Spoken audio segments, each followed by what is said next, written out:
شعبہ نے بیان کیا ان سے محارب بن دثار نے اور ان سے جابر رضی اللہ عنہ نے کہ رسول اللہ صلی اللہ علیہ وسلم نے سفر سے گھر رات کے وقت اترنے سے منع فرمایا۔ صحیح بخاری حدیث نمبر 1801۔ حمید طویل نے خبر دی، انہوں نے انس بن مالک رضی اللہ عنہ سے سنا کہ آپ نے کہا کہ جب رسول اللہ صلی اللہ علیہ وسلم سفر سے مدینہ واپس ہوتے اور مدینہ کے بالائی علاقوں پر نظر پڑتی تو اپنی اونٹنی کو تیز کر دیتے، کوئی دوسرا جانور ہوتا تو اسے بھی ایڑ لگاتے۔ ابو عبداللہ امام بخاری نے کہا کہ حارث بن عمیر نے حمید سے یہ تلفظ زیادہ کیے ہیں کہ مدینہ سے محبت کی وجہ سے سواری تیز کر دیتے تھے۔ صحیح بخاری حدیث نمبر 1802۔ شعبہ نے بیان کیا ان سے ابو اسحاق نے کہ میں نے برا بن عازب رضی اللہ عنہ سے سنا، انہوں نے کہا کہ یہ آیت ہمارے بارے میں نازل ہوئی۔ انصار جب حج کے لیے آئے تو احرام کے بعد گھروں میں دروازوں سے نہیں جاتے بلکہ دیواروں سے کود کر گھر کے اندر داخل ہوا کرتے تھے۔ پھر اسلام لانے کے بعد ایک انصاری شخص آیا اور دروازے سے گھر میں داخل ہو گیا، اس پر لوگوں نے لعنت ملامت کی تو یہ وحی نازل ہوئی کہ یہ کوئی نیکی نہیں ہے کہ گھروں میں پیچھے سے دیواروں پر چڑھ کر آؤ، بلکہ نیک وہ شخص ہے جو تقوی اختیار کرے اور گھروں میں ان کے دروازوں سے آیا کرو۔ صحیح بخاری حدیث نمبر 1803۔ عبداللہ بن مسلمہ قامبی نے بیان کیا ان سے مالک نے، سمی سے، ان سے ابو صالح نے اور ان سے ابو ہریرہ رضی اللہ عنہ نے بیان کیا کہ نبی کریم صلی اللہ علیہ وسلم نے فرمایا، سفر عذاب کا ایک ٹکڑا ہے، آدمی کو کھانے پینے اور سونے ہر ایک چیز سے روک دیتا ہے، اس لیے جب کوئی اپنی ضرورت پوری کر چکے تو فوراً گھر واپس آ جائے۔ صحیح بخاری حدیث نمبر 1804۔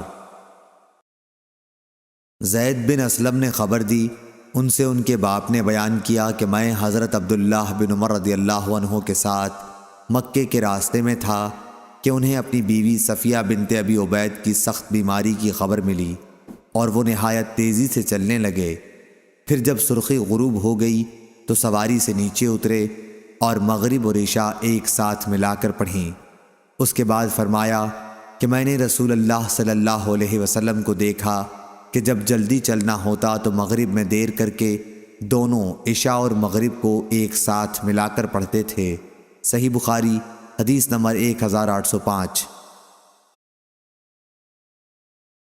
امام مالک نے خبر دی انہیں نافع نے کہ عبداللہ بن عمر فساد کے زمانے میں عمرہ کرنے کے لیے جب مکہ جانے لگے تو آپ نے فرمایا کہ اگر مجھے کعبہ شریف پہنچنے سے روک دیا گیا تو میں بھی وہی کام کروں گا جو رسول اللہ صلی اللہ علیہ وسلم کے ساتھ ہم لوگوں نے کیا تھا۔ چنانچہ آپ نے بھی صرف عمرے کا احرام باندھا، کیونکہ رسول اللہ صلی اللہ علیہ وسلم نے بھی حدیبیہ کے سال صرف عمرے کا احرام باندھا تھا۔ صحیح بخاری حدیث نمبر 1806۔ جویریہ نے نافع سے بیان کیا انہیں عبید اللہ بن عبداللہ اور سالم بن عبداللہ نے خبر دی کہ جن دنوں عبداللہ بن زبیر رضی اللہ عنہ پر حجاج کی لشکر کشی ہو رہی تھی تو عبداللہ بن عمر رضی اللہ عنہ سے لوگوں نے کہا، کیونکہ آپ مکہ جانا چاہتے تھے کہ اگر آپ اس سال حج نہ کریں تو کوئی نقصان نہیں، کیونکہ ڈر اس کا ہے کہ کہیں آپ کو بیت اللہ پہنچنے سے روک نہ دیا جائے۔ آپ بولے کہ ہم رسول اللہ صلی اللہ علیہ وسلم کے ساتھ گئے تھے اور کفار قریش ہمارے بیت اللہ تک پہنچنے میں حائل ہو گئے تھے۔ پھر نبی کریم صلی اللہ علیہ وسلم نے اپنی قربانی نحر کی اور سر مڈا لیا۔ عبداللہ نے کہا کہ میں تمہیں گواہ بناتا ہوں کہ میں نے بھی انشاءاللہ عمرہ اپنے اوپر واجب قرار دے لیا ہے، میں ضرور جاؤں گا، اور اگر مجھے بیت اللہ تک پہنچنے کا راستہ مل گیا تو طواف کروں گا، لیکن اگر مجھے روک دیا گیا تو میں بھی وہی کام کروں گا جو نبی کریم صلی اللہ علیہ وسلم نے کیا تھا۔ میں اس وقت بھی آپ کے ساتھ موجود تھا۔ چنانچہ آپ نے ذوالحلیفہ سے عمرے کا احرام باندھا، پھر تھوڑی دور چل کر فرمایا کہ حج اور عمرہ تو ایک ہی ہیں، اب میں بھی تمہیں گواہ بناتا ہوں کہ میں نے عمرے کے ساتھ حج بھی اپنے اوپر واجب قرار دے لیا ہے۔ آپ نے حج اور عمرہ دونوں سے ایک ساتھ فارغ ہو کر ہی 10ویں ذی الحج کو احرام کھولا اور قربانی کی۔ آپ فرماتے تھے کہ جب تک حاجی مکہ پہنچ کر ایک طواف زیارت نہ کر لے پورا احرام نہ کھولنا چاہیے۔ صحیح بخاری حدیث نمبر 1807۔ جویریہ نے بیان کیا ان سے نافع نے کہ عبداللہ کے کسی بیٹے نے ان سے کہا تھا کاش آپ اس سال رک جاتے تو اچھا ہوتا۔ اسی اوپر والے واقعے کی طرف اشارہ ہے۔ صحیح بخاری حدیث نمبر 1808۔ اکرمہ نے بیان کیا کہ ابن عباس رضی اللہ عنہ نے ان سے فرمایا رسول اللہ صلی اللہ علیہ وسلم جب حدیبیہ کے سال مکہ جانے سے روک دیے گئے تو آپ صلی اللہ علیہ وسلم نے حدیبیہ ہی میں اپنا سر منڈایا اور ازواج مطہرات کے پاس گئے اور قربانی کو نحر کیا، پھر آئندہ سال ایک دوسرا عمرہ کیا۔ صحیح بخاری حدیث نمبر 1809۔ سالم نے خبر دی، کہا کہ ابن عمر رضی اللہ عنہ فرمایا کرتے تھے کیا تمہارے لیے رسول اللہ صلی اللہ علیہ وسلم کی سنت کافی نہیں ہے کہ اگر کسی کو حج سے روک دیا جائے تو ہو سکے تو وہ بیت اللہ کا طواف کر لے اور صفا اور مروہ کی سعی، پھر وہ ہر چیز سے حلال ہو جائے جہاں تک کہ وہ دوسرے سال حج کر لے، پھر قربانی کرے، اگر قربانی نہ ملے تو روزہ رکھے۔ صحیح بخاری حدیث نمبر 1810۔ معمر نے خبر دی، انہیں زاہری نے، انہیں عروہ نے اور انہیں مسعود رضی اللہ عنہ نے کہ رسول اللہ صلی اللہ علیہ وسلم نے صلح حدیبیہ کے موقع پر قربانی سر منڈانے سے پہلے کی تھی اور آپ صلی اللہ علیہ وسلم نے اصحاب کو بھی اس کا حکم دیا تھا۔ صحیح بخاری حدیث نمبر 1811۔ نافع نے بیان کیا کہ عبداللہ اور سالم نے عبداللہ بن عمر رضی اللہ عنہ سے گفتگو کی کہ وہ اس سال مکہ نہ جائیں، تو انہوں نے فرمایا کہ ہم رسول اللہ صلی اللہ علیہ وسلم کے ساتھ عمرے کا احرام باندھ کر گئے تھے اور کفار قریش نے ہمیں بیت اللہ سے روک دیا تھا، تو رسول اللہ صلی اللہ علیہ وسلم نے اپنی قربانی کو نحر کیا اور سر منڈایا۔ صحیح بخاری حدیث نمبر 1812۔ نافع نے بیان کیا کہ فتنہ کے زمانے میں جب عبداللہ بن عمر رضی اللہ عنہ مکے کے ارادے سے چلے تو فرمایا کہ اگر مجھے بیت اللہ تک پہنچنے سے روک دیا گیا تو میں بھی وہی کام کروں گا جو حدیبیہ کے سال میں نے رسول کریم صلی اللہ علیہ وسلم کے ساتھ کیا تھا۔ آپ نے عمرے کا احرام باندھا کیونکہ رسول اللہ صلی اللہ علیہ وسلم نے بھی حدیبیہ کے سال عمرے ہی کا احرام باندھا تھا۔ پھر آپ نے کچھ غور کر کے فرمایا کہ عمرہ اور حج تو ایک ہی ہے۔ اس کے بعد اپنے ساتھیوں سے بھی یہی فرمایا کہ یہ دونوں تو ایک ہی ہیں، میں تمہیں گواہ بناتا ہوں کہ عمرے کے ساتھ اب حج بھی اپنے لیے میں نے واجب قرار دے لیا ہے۔ پھر مکہ پہنچ کر آپ نے دونوں کے لیے ایک ہی طواف کیا۔ آپ کا خیال تھا کہ یہ کافی ہے اور آپ قربانی کا جانور بھی اپنے ساتھ لے گئے تھے۔ صحیح بخاری حدیث نمبر 1813۔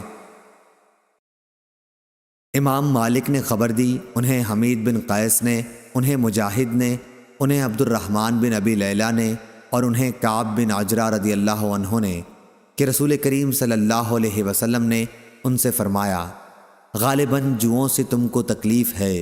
انہوں نے کہا جی ہاں یا رسول اللہ صلی اللہ علیہ وسلم۔ آپ صلی اللہ علیہ وسلم نے فرمایا کہ پھر اپنا سر منڈا لے اور 3 دن کے روزے رکھ لے، یا 6 مسکینوں کو کھانا کھلا دے، یا ایک بکری ذبح کر۔ صحیح بخاری حدیث نمبر 1814۔ مجاہد نے بیان کیا، انہوں نے کہا کہ میں نے عبد الرحمن بن ابی لیلہ سے سنا، ان سے کعب بن عجرہ رضی اللہ عنہ نے بیان کیا کہ رسول کریم صلی اللہ علیہ وسلم حدیبیہ میں میرے پاس آ کر کھڑے ہوئے تو جوئیں میرے سر سے برابر گر رہی تھیں۔ آپ نے فرمایا یہ جوئیں تو تمہارے لیے تکلیف دینے والی ہیں۔ میں نے کہا جی ہاں۔ آپ صلی اللہ علیہ وسلم نے فرمایا پھر سر منڈا لے، یا آپ صلی اللہ علیہ وسلم نے صرف یہ لفظ فرمایا کہ منڈا لے؟ انہوں نے بیان کیا کہ یہ آیت میرے ہی بارے میں نازل ہوئی تھی کہ اگر تم میں کوئی مریض ہو یا اس کے سر میں کوئی تکلیف ہو، آخر آیت تک۔ پھر نبی کریم صلی اللہ علیہ وسلم نے فرمایا 3 دن کے روزے رکھ لے، یا ایک فرق غلے سے 6 مسکینوں کو کھانا دے، یا جو میسر ہو اس کی قربانی کر دے۔ صحیح بخاری حدیث نمبر 1815۔ عبداللہ بن معقل نے بیان کیا کہ میں کعب بن عجرہ رضی اللہ عنہ کے پاس بیٹھا ہوا تھا۔ میں نے ان سے فدیہ کے بارے میں پوچھا تو انہوں نے کہا کہ قرآن شریف کی آیت اگرچہ خاص میرے بارے میں نازل ہوئی تھی، لیکن اس کا حکم تم سب کے لیے ہے۔ ہوا یہ کہ مجھے رسول اللہ صلی اللہ علیہ وسلم کی خدمت میں لایا گیا تو جوئیں سر سے میرے چہرے پر گر رہی تھیں۔ آپ صلی اللہ علیہ وسلم نے یہ دیکھ کر فرمایا میں نہیں سمجھتا تھا کہ تمہیں اتنی زیادہ تکلیف ہوگی، یا آپ نے یوں فرمایا کہ میں نہیں سمجھتا تھا کہ جہد مشقت تمہیں اس حد تک ہوگی، کیا تجھ کو ایک بکری کا مقدور ہے؟ میں نے کہا کہ نہیں۔ آپ صلی اللہ علیہ وسلم نے فرمایا کہ پھر 3 دن کے روزے رکھ یا 6 مسکینوں کو کھانا کھلا، ہر مسکین کو آدھا سا کھلائیو۔ صحیح بخاری حدیث نمبر 1816۔ مجاہد نے بیان کیا کہ مجھ سے عبد الرحمن بن ابی لیلہ نے بیان کیا اور ان سے کعب بن عجرہ رضی اللہ عنہ نے کہ رسول اللہ صلی اللہ علیہ وسلم نے انہیں دیکھا تو جوئیں ان کے چہرے پر گر رہی تھیں۔ آپ صلی اللہ علیہ وسلم نے پوچھا کیا ان جوؤں سے تمہیں تکلیف ہے؟ انہوں نے کہا کہ جی ہاں۔ آپ صلی اللہ علیہ وسلم نے انہیں حکم دیا کہ اپنا سر منڈالیں۔ وہ اس وقت حدیبیہ میں تھے، صلح حدیبیہ کے سال، اور کسی کو یہ معلوم نہیں تھا کہ وہ حدیبیہ ہی میں رہ جائیں گے، بلکہ سب کی خواہش یہ تھی کہ مکے میں داخل ہوں۔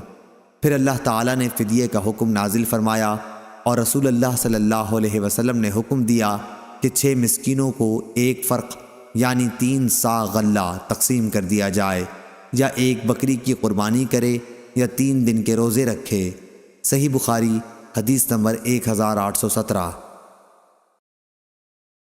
عبد الرحمن بن ابی لیلہ نے خبر دی اور انہیں کعب بن عجرہ رضی اللہ عنہ نے کہ رسول اللہ صلی اللہ علیہ وسلم نے انہیں دیکھا تو جوئیں ان کے چہرے پر گر رہی تھیں، پھر یہی حدیث بیان کی۔ صحیح بخاری حدیث نمبر 1818۔ شعبہ نے بیان کیا، ان سے منصور نے، ان سے ابو حازم نے اور ان سے ابو ہریرہ رضی اللہ عنہ نے بیان کیا کہ رسول اللہ صلی اللہ علیہ وسلم نے فرمایا جس شخص نے اس گھر کعبے کا حج کیا اور اس میں نہ رفث یعنی شہوت کی بات منہ سے نکالی اور نہ کوئی گناہ کا کام کیا تو وہ اس دن کی طرح واپس ہوگا جس دن اس کی ماں نے اسے جنا تھا۔ صحیح بخاری حدیث نمبر 1819۔ سفیان ثوری نے بیان کیا، ان سے منصور نے، ان سے ابو حازم نے اور ان سے ابو ہریرہ رضی اللہ عنہ نے بیان کیا کہ رسول اللہ صلی اللہ علیہ وسلم نے فرمایا جس نے اس گھر کا حج کیا اور نہ شہوت کی فحش باتیں کی نہ گناہ کیا تو وہ اس دن کی طرح واپس ہوگا جس دن اس کی ماں نے اسے جنا تھا۔ صحیح بخاری حدیث نمبر 1820۔ عبداللہ بن ابی قتادہ نے بیان کیا کہ میرے والد صلح حدیبیہ کے موقع پر دشمنوں کا پتہ لگانے نکلے، پھر ان کے ساتھیوں نے تو احرام باندھ لیا لیکن خود انہوں نے ابھی نہیں باندھا تھا۔ اصل میں نبی کریم صلی اللہ علیہ وسلم کو کسی نے یہ اطلاع دی تھی کہ مقام غیقہ میں دشمن آپ کی طاق میں ہے، اس لیے نبی صلی اللہ علیہ وسلم نے ابو قتادہ اور چند صحابہ رضی اللہ عنہم کو ان کی تلاش میں روانہ کیا۔ میرے والد ابو قتادہ اپنے ساتھیوں کے ساتھ تھے کہ یہ لوگ ایک دوسرے کو دیکھ کر ہنسنے لگے۔ میرے والد نے بیان کیا کہ میں نے جو نظر اٹھائی تو دیکھا کہ ایک جنگلی گدھا سامنے ہے۔ میں اس پر جھپٹا اور نیزے سے اسے ٹھنڈا کر دیا۔ میں نے اپنے ساتھیوں کی مدد چاہی تھی لیکن انہوں نے انکار کر دیا تھا۔ پھر ہم نے گوشت کھایا۔ اب ہمیں یہ ڈر ہوا کہ کہیں رسول اللہ صلی اللہ علیہ وسلم سے دور نہ رہ جائیں، چنانچہ میں نے آپ صلی اللہ علیہ وسلم کو تلاش کرنا شروع کر دیا، کبھی اپنے گھوڑے کو تیز کر دیتا اور کبھی آہستہ۔ آخر رات گئے، بنو غفار کے ایک شخص سے ملاقات ہو گئی۔ میں نے پوچھا کہ رسول اللہ صلی اللہ علیہ وسلم کہاں ہیں؟ انہوں نے بتایا کہ جب میں آپ سے جدا ہوا تو آپ مقام تعامن میں تھے اور آپ کا ارادہ تھا کہ مقام سقیہ میں پہنچ کر دوپہر کا آرام کریں گے۔ غرض میں حضرت صلی اللہ علیہ وسلم کی خدمت میں حاضر ہو گیا اور میں نے عرض کی، یا رسول اللہ، آپ کے اصحاب آپ پر سلام اور اللہ کی رحمت بھیجتے ہیں صلی اللہ علیہ وسلم۔ انہیں یہ ڈر ہے کہ کہیں وہ بہت پیچھے نہ رہ جائیں، اس لیے آپ ٹھہر کر ان کا انتظار کریں۔ پھر میں نے کہا، یا رسول اللہ، میں نے ایک جنگلی گدھا شکار کیا تھا اور اس کا کچھ بچا ہوا گوشت اب بھی میرے پاس موجود ہے۔ آپ صلی اللہ علیہ وسلم نے لوگوں سے کھانے کے لیے فرمایا، حالانکہ وہ سب احرام باندھے ہوئے تھے۔ صحیح بخاری حدیث نمبر 1821۔ علی بن مبارک نے بیان کیا، ان سے یحییٰ بن ابی کثیر نے، ان سے عبداللہ بن ابی قتادہ نے کہ ان سے ان کے باپ نے بیان کیا، انہوں نے کہا کہ ہم صلح حدیبیہ کے موقع پر نبی کریم صلی اللہ علیہ وسلم کے ساتھ چلے۔ ان کے ساتھیوں نے تو احرام باندھ لیا تھا، لیکن ان کا بیان تھا کہ میں نے احرام نہیں باندھا تھا۔ ہمیں غیقہ میں دشمن کے موجود ہونے کی اطلاع ملی، اس لیے ہم ان کی تلاش میں نبی کریم صلی اللہ علیہ وسلم کے حکم کے مطابق نکلے۔ پھر میرے ساتھیوں نے گور خر دیکھا اور ایک دوسرے کو دیکھ کر ہنسنے لگے۔ میں نے جو نظر اٹھائی تو اسے دیکھ لیا، گھوڑے پر سوار ہو کر اس پر جھپٹا اور اسے زخمی کر کے ٹھنڈا کر دیا۔ میں نے اپنے ساتھیوں سے کچھ امداد چاہی، لیکن انہوں نے انکار کر دیا۔ پھر ہم سب نے اسے کھایا اور اس کے بعد میں رسول اللہ صلی اللہ علیہ وسلم کی خدمت میں حاضر ہوا۔ پہلے ہمیں ڈر ہوا کہ کہیں ہم حضور صلی اللہ علیہ وسلم سے دور نہ رہ جائیں، اس لیے میں کبھی اپنا گھوڑا تیز کر دیتا اور کبھی آہستہ۔ آخر میری ملاقات ایک بنی غفار کے آدمی سے آدھی رات میں ہوئی۔ میں نے پوچھا کہ رسول اللہ صلی اللہ علیہ وسلم کہاں ہیں؟ انہوں نے بتایا، میں آپ سے طاحون نامی جگہ میں الگ ہوا تھا اور آپ کا ارادہ یہ تھا کہ دوپہر کو مقام سقیہ میں آرام کریں گے۔ پھر جب میں رسول اللہ صلی اللہ علیہ وسلم کی خدمت میں حاضر ہوا تو میں نے عرض کی، یا رسول اللہ صلی اللہ علیہ وسلم، آپ کے اصحاب نے آپ کو سلام کہا ہے اور انہیں ڈر ہے کہ کہیں دشمن آپ کے اور ان کے درمیان حائل نہ ہو جائے، اس لیے آپ ان کا انتظار کیجئے۔ چنانچہ آپ نے ایسا ہی کیا۔ میں نے یہ بھی عرض کی کہ یا رسول اللہ صلی اللہ علیہ وسلم، میں نے ایک گور خر کا شکار کیا اور کچھ بچا ہوا گوشت اب بھی موجود ہے۔ اس پر آپ نے اپنے اصحاب سے فرمایا کہ کھاؤ، حالانکہ وہ سب احرام باندھے ہوئے تھے۔ صحیح بخاری حدیث نمبر 1822۔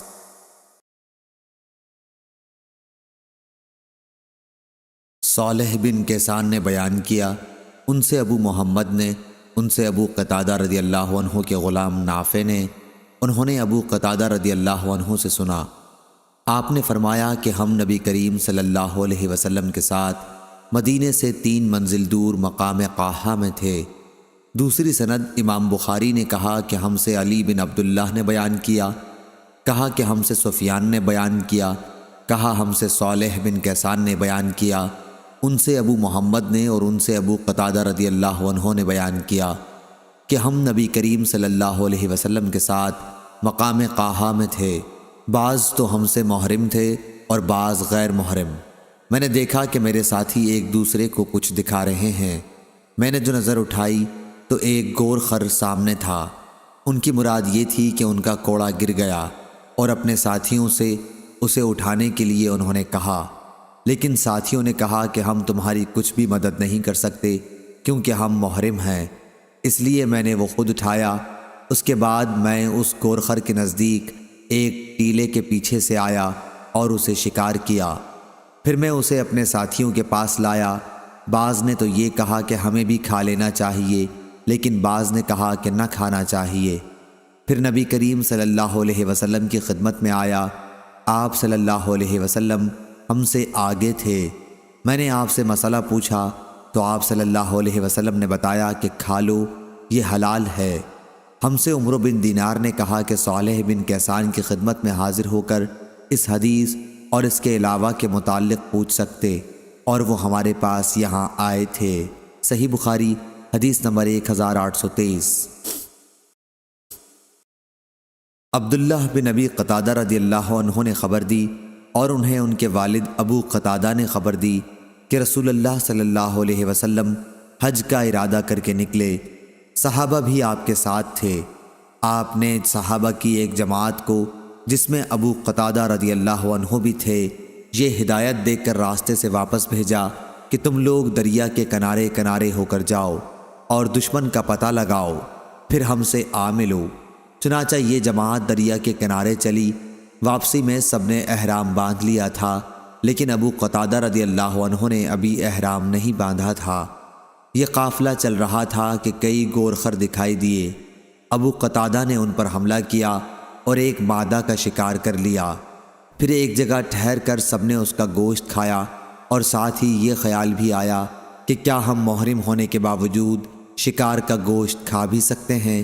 چنانچہ جو کچھ گوشت بچا وہ ہم ساتھ لائے، اور جب رسول اللہ صلی اللہ علیہ وسلم کی خدمت میں پہنچے تو عرض کی، یا رسول اللہ، ہم سب لوگ تو محرم تھے، لیکن ابو قتادہ رضی اللہ عنہ نے احرام نہیں باندھا تھا۔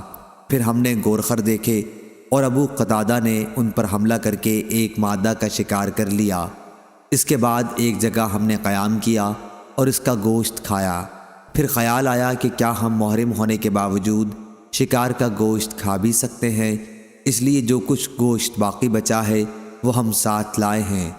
آپ صلی اللہ علیہ وسلم نے پوچھا، کیا تم میں سے کسی نے ابو قتادہ رضی اللہ عنہ کو شکار کرنے کے لیے کہا تھا، یا کسی نے اس شکار کی طرف اشارہ کیا تھا؟ سب نے کہا نہیں۔ اس پر آپ صلی اللہ علیہ وسلم نے فرمایا کہ پھر بچا ہوا گوشت بھی کھا لو۔ صحیح بخاری حدیث نمبر 1824۔ امام مالک نے خبر دی، انہیں ابن شہاب نے، انہیں عبید اللہ بن عبداللہ بن عتبہ بن مسعود نے، انہیں عبداللہ بن عباس رضی اللہ عنہ نے، اور انہیں صعب بن جسامہ لیثی رضی اللہ عنہ نے، کہ جب وہ ابوا یا ودان میں تھے تو انہوں نے رسول اللہ صلی اللہ علیہ وسلم کو ایک گورخر کا تحفہ دیا، تو آپ صلی اللہ علیہ وسلم نے اسے واپس کر دیا تھا۔ پھر جب آپ نے ان کے چہروں پر ناراضگی کا رنگ دیکھا تو آپ نے فرمایا، واپسی کی وجہ صرف یہ ہے کہ احرام باندھے ہوئے ہیں۔ صحیح بخاری حدیث نمبر 1825۔ نافع نے خبر دی اور انہیں حضرت عبداللہ بن عمر رضی اللہ عنہ نے خبر دی کہ رسول اللہ صلی اللہ علیہ وسلم نے فرمایا، 5 جانور ایسے ہیں جنہیں مارنے میں محرم کے لیے کوئی حرج نہیں۔ دوسری سند۔ اور امام مالک نے عبداللہ بن دینار سے، انہوں نے عبداللہ بن عمر رضی اللہ عنہ سے روایت کی کہ رسول اللہ صلی اللہ علیہ وسلم نے فرمایا جو اوپر مذکور ہوا۔ صحیح بخاری حدیث نمبر 1826۔ تیسری سند۔ اور ہم سے مسدد نے بیان کیا، کہا ہم سے ابو عوانہ نے بیان کیا، ان سے زید بن جبیر نے بیان کیا، انہوں نے بیان کیا کہ میں نے عبداللہ بن عمر رضی اللہ عنہ سے سنا، آپ نے فرمایا کہ مجھ سے نبی کریم صلی اللہ علیہ وسلم کی بعض بیویوں نے بیان کیا کہ نبی کریم صلی اللہ علیہ وسلم نے فرمایا، محرم 5 جانوروں کو مار سکتا ہے جن کا ذکر آگے آ رہا ہے۔ صحیح بخاری حدیث نمبر 1827۔ چوتھی سند۔ اور ہم سے اسبغ نے بیان کیا، انہوں نے کہا کہ مجھ سے عبداللہ بن وہب نے بیان کیا، انہوں نے کہا کہ ہم سے یونس نے، ان سے ابن شہاب نے، اور ان سے سالم نے بیان کیا کہ حضرت عبداللہ بن عمر رضی اللہ عنہ نے بیان کیا، اور ان سے حفصہ رضی اللہ عنہا نے بیان کیا تھا کہ رسول اللہ صلی اللہ علیہ وسلم نے فرمایا کہ 5 جانور ایسے ہیں جنہیں مارنے میں کوئی گناہ نہیں، کوا، چیل، چوہا، بچھو اور کاٹ کھانے والا کتا۔ صحیح بخاری حدیث نمبر 1828۔ عروہ بن زبیر نے خبر دی اور انہیں ام المومنین حضرت عائشہ صدیقہ رضی اللہ عنہا نے خبر دی کہ رسول اللہ صلی اللہ علیہ وسلم نے فرمایا، 5 جانور ایسے ہیں جو سب کے سب موذی ہیں اور انہیں حرم میں بھی مارا جا سکتا ہے، کوا، چیل، بچھو، چوہا اور کاٹنے والا کتا۔ صحیح بخاری حدیث نمبر 1829۔ ابراہیم نے اسود سے بیان کیا اور ان سے عبداللہ رضی اللہ عنہ نے بیان کیا کہ ہم نبی کریم صلی اللہ علیہ وسلم کے ساتھ منا کے غار میں تھے کہ آپ صلی اللہ علیہ وسلم پر سورہ والمرسلات نازل ہونی شروع ہوئی۔ پھر آپ صلی اللہ علیہ وسلم اس کی تلاوت کرنے لگے اور میں آپ کی زبان سے اسے سیکھنے لگا۔ ابھی آپ نے تلاوت ختم بھی نہیں کی تھی کہ ہم پر ایک سانپ گرا، نبی کریم صلی اللہ علیہ وسلم نے فرمایا کہ اسے مار ڈالو۔ چنانچہ ہم اس کی طرف لپکے لیکن وہ بھاگ گیا۔ اس پر آن حضرت صلی اللہ علیہ وسلم نے فرمایا کہ جس طرح تم اس کے شر سے بچ گئے وہ بھی تمہارے شر سے بچ کر چلا گیا۔ حضرت ابو عبداللہ امام بخاری رحمہ اللہ نے کہا کہ اس حدیث سے میرا مقصد صرف یہ ہے کہ منی حرم میں داخل ہے اور صحابہ نے حرم میں سانپ مارنے میں کوئی حرج نہیں سمجھا تھا۔ صحیح بخاری حدیث نمبر 1830۔ امام مالک نے بیان کیا، ان سے ابن شہاب نے، ان سے عروہ بن زبیر نے، اور ان سے نبی کریم صلی اللہ علیہ وسلم کی زوجہ مطہرہ حضرت عائشہ رضی اللہ عنہا نے کہ رسول اللہ صلی اللہ علیہ وسلم نے چھپکلی کو موذی کہا تھا، لیکن میں نے آپ صلی اللہ علیہ وسلم سے یہ نہیں سنا کہ آپ صلی اللہ علیہ وسلم نے اسے مارنے کا بھی حکم دیا تھا۔ صحیح بخاری حدیث نمبر 1831۔ لیث بن سعید نے بیان کیا، ان سے سعید بن ابی سعید مقبری نے، ان سے ابو شریح ادوی رضی اللہ عنہ نے کہ جب عمرو بن سعید مکہ پر لشکر کشی کر رہا تھا تو انہوں نے کہا، امیر اجازت دے تو میں ایک ایسی حدیث سناؤں جو رسول اللہ صلی اللہ علیہ وسلم نے فتح مکہ کے دوسرے دن ارشاد فرمائی تھی۔ اس حدیث مبارک کو میرے ان کانوں نے سنا اور میرے دل نے پوری طرح اسے یاد کر لیا تھا، اور جب آپ صلی اللہ علیہ وسلم ارشاد فرما رہے تھے تو میری آنکھیں آپ صلی اللہ علیہ وسلم کو دیکھ رہی تھیں۔ آپ نے اللہ کی حمد اور اس کی ثنا بیان کی، پھر فرمایا کہ مکے کی حرمت اللہ نے قائم کی ہے، لوگوں نے نہیں، اس لیے کسی ایسے شخص کے لیے جو اللہ اور یوم آخرت پر ایمان رکھتا ہو یہ جائز اور حلال نہیں کہ یہاں خون بہائے اور کوئی یہاں کا ایک درخت بھی کاٹے، لیکن اگر کوئی شخص رسول اللہ صلی اللہ علیہ وسلم کے قتال فتح مکہ کے موقع پر سے اس کا جواز نکالے تو اس سے یہ کہہ دو کہ رسول اللہ صلی اللہ علیہ وسلم کو اللہ نے اجازت دی تھی لیکن تمہیں اجازت نہیں ہے، اور مجھے بھی تھوڑی سی دیر کے لیے اجازت ملی تھی، پھر دوبارہ آج اس کی حرمت ایسی ہی قائم ہو گئی جیسے پہلے تھی، اور ہاں جو موجود ہیں وہ غائب کو اللہ کا یہ پیغام پہنچا دیں۔ ابو شریح سے کسی نے پوچھا کہ پھر عمرو بن سعید نے یہ حدیث سن کر آپ کو کیا جواب دیا تھا؟ انہوں نے بتایا، عمرو نے کہا، ابو شریح میں یہ حدیث تم سے بھی زیادہ جانتا ہوں، مگر حرم کسی مجرم کو پناہ نہیں دیتا، اور نہ خون کر کے اور نہ کسی جرم کر کے بھاگنے والے کو پناہ دیتا ہے۔ امام بخاری نے کہا ہے کہ خربہ سے مراد خربہ بلیہ ہے۔ صحیح بخاری حدیث نمبر 1832۔ خالد نے بیان کیا، ان سے اکرمہ نے اور ان سے ابن عباس رضی اللہ عنہ نے کہ نبی کریم صلی اللہ علیہ وسلم نے فرمایا، اللہ تعالیٰ نے مکے کو حرمت والا بنایا ہے، مجھ سے پہلے بھی یہ کسی کے لیے حلال نہیں تھا، اس لیے میرے بعد بھی وہ کسی کے لیے حلال نہیں ہوگا۔ میرے لیے صرف ایک دن گھڑی بھر حلال ہوا تھا، اس لیے اس کی گھاس نہ اکھاڑی جائے اور اس کے درخت نہ کاٹے جائیں، اس کے شکار نہ بھڑکائے جائیں اور نہ وہاں کی کوئی گری ہوئی چیز اٹھائی جائے۔ ہاں اعلان کرنے والا اٹھا سکتا ہے تاکہ اصل مالک تک پہنچا دے۔ حضرت عباس رضی اللہ عنہ نے کہا، یا رسول اللہ صلی اللہ علیہ وسلم، اذخر کی اجازت دیجیے کیونکہ یہ ہمارے سناروں اور ہمارے قبروں کے لیے کام آتی ہے۔ آپ صلی اللہ علیہ وسلم نے فرمایا کہ اذخر کی اجازت ہے۔ خالد نے روایت کیا کہ اکرمہ رحمہ اللہ نے فرمایا کہ تم جانتے ہو کہ شکار کو نہ بھڑکانے سے کیا مراد ہے؟ اس کا مطلب یہ ہے کہ اگر کہیں کوئی جانور سائے میں بیٹھا ہوا ہے تو اسے سائے سے بھگا کر خود وہاں قیام نہ کرے۔ صحیح بخاری حدیث نمبر 1833۔ جریر نے بیان کیا، ان سے منصور نے، ان سے مجاہد نے، ان سے طاؤس نے اور ان سے ابن عباس رضی اللہ عنہ نے بیان کیا کہ رسول اللہ صلی اللہ علیہ وسلم نے فتح مکہ کے دن فتح مکہ کے دن فرمایا، اب ہجرت فرض نہیں رہی لیکن اچھی نیت اور جہاد اب بھی باقی ہے، اس لیے جب تمہیں جہاد کے لیے بلایا جائے تو تیار ہو جانا۔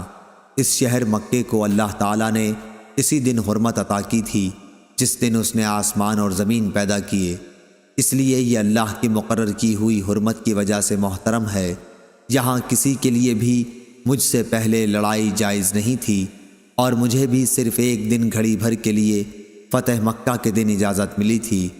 اب ہمیشہ یہ شہر اللہ کی قائم کی ہوئی حرمت کی وجہ سے قیامت تک کے لیے حرمت والا ہے، پس اس کا کانٹا کاٹا جائے، نہ اس کے شکار ہانکے جائیں، اور اس شخص کے سوا جو اعلان کرنے کا ارادہ رکھتا ہو کوئی یہاں کی گری ہوئی چیز نہ اٹھائے اور نہ یہاں کی گھاس اکھاڑی جائے۔ عباس رضی اللہ عنہ نے کہا، یا رسول اللہ صلی اللہ علیہ وسلم، اذخر ایک گھاس کی اجازت تو دے دیجئے، کیونکہ یہاں یہ کاریگروں اور گھروں کے لیے ضروری ہے۔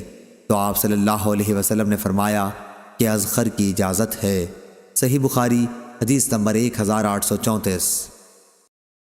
عمرو بن دینار نے بیان کیا، پہلی بات میں جو عطا بن ابی رباح سے سنی تھی، انہوں نے بیان کیا کہ میں نے عبداللہ بن عباس رضی اللہ عنہ سے سنا، وہ کہہ رہے تھے کہ رسول اللہ صلی اللہ علیہ وسلم جب محرم تھے اس وقت آپ نے پچھنا لگوایا تھا۔